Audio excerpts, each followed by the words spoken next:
including those of U.S. citizenship and legal residence.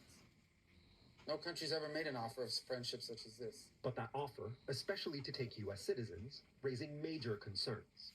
It's a non-starter to talk about deporting U.S. citizens. It's point blank unlawful. Unless someone has committed a crime abroad, extensive constitutional and legal protections exist to prevent that in most cases. And for citizens of other countries apprehended here, regulations are still in place. They have to follow the very strict requirements Congress has laid out, which means an agreement between the U.S. and El Salvador, but also an absolute guarantee that those individuals will be safe in El Salvador from danger, persecution, and torture. Rubio today acknowledging it's unclear if such an action would be legal.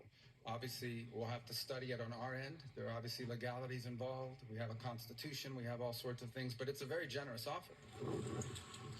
That offer would put convicted criminals in President Bukele's notorious mega prison, known as the Terrorism Confinement Center. Built by Bukele to house alleged members of gangs that had once helped make El Salvador one of the most dangerous countries in the world. It has become a symbol of his crackdown on crime. That crackdown has swept up 80,000 people and enjoyed public support. Los niños hoy van a las escuelas sin sus padres, caminan seguros con la seguridad que van a regresar a sus casas y no van a ser secuestrados por los pandilleros.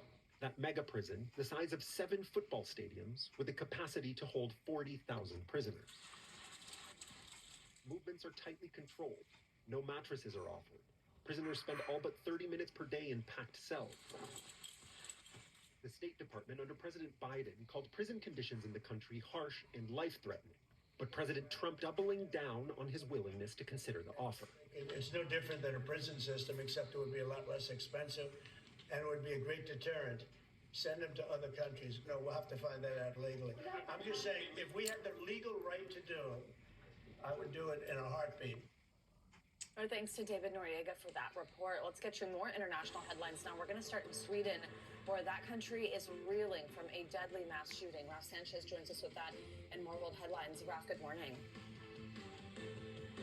Savannah, good morning. Sweden's prime minister is calling this the worst mass shooting in his country's history. Police say at least 10 people were killed when a gunman opened fire at an adult education center outside Stockholm. The gunman also found dead. At this point, not clear how he died. The king and queen plan to visit the site of the massacre. In Rome, the Pope was forced to abandon a planned speech, saying he's suffering from what he called a strong cold. He was planning to address the weekly general audience of the Vatican, but his remarks